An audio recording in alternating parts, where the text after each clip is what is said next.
Olá pessoal, tudo bem com vocês?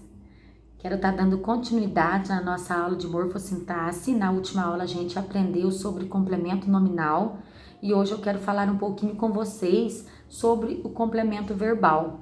O complemento verbal também é um termo integrante da oração e ele tem como função complementar o sentido de um verbo. A gente vai perceber que o complemento verbal vai complementar o sentido de um verbo. Ele pode ser objeto direto e objeto indireto. No caso dos objetos diretos, a gente vai perceber que ele vai completar o sentido de um verbo sem o uso da preposição. Lembra daquelas palavrinhas das preposições que a gente viu lá nas primeiras aulas das classes gramaticais?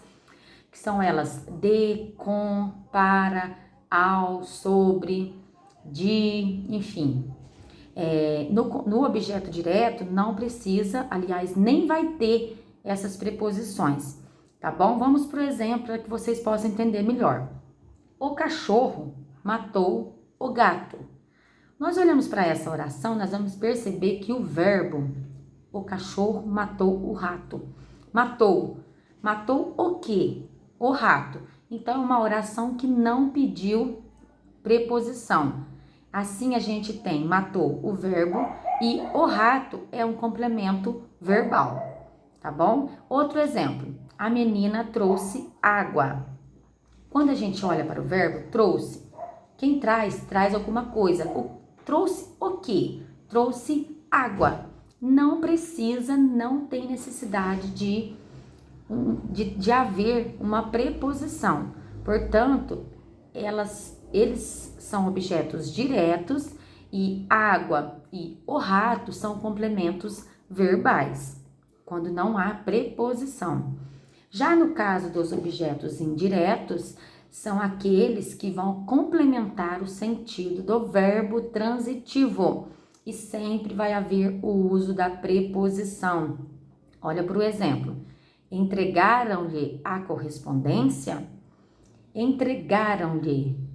Aqui a gente tem um pronome oblíquo lhe, que eu já quero dar uma observação para vocês, que os pronomes pessoais oblíquos, lhe e lhes, são essencialmente objetos indiretos quando ligados ao verbo.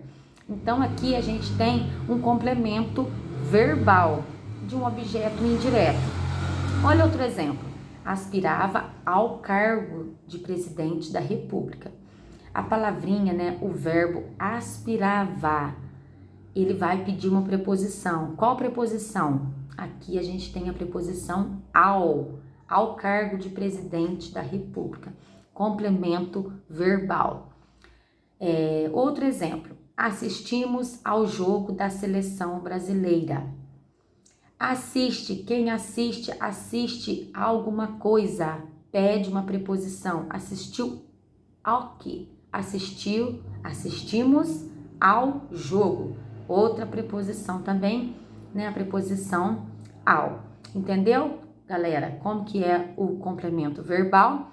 Objeto direto, não pede preposição, e objeto indireto, que tem que haver uma preposição. Tá bom? Até mais, até a próxima aula.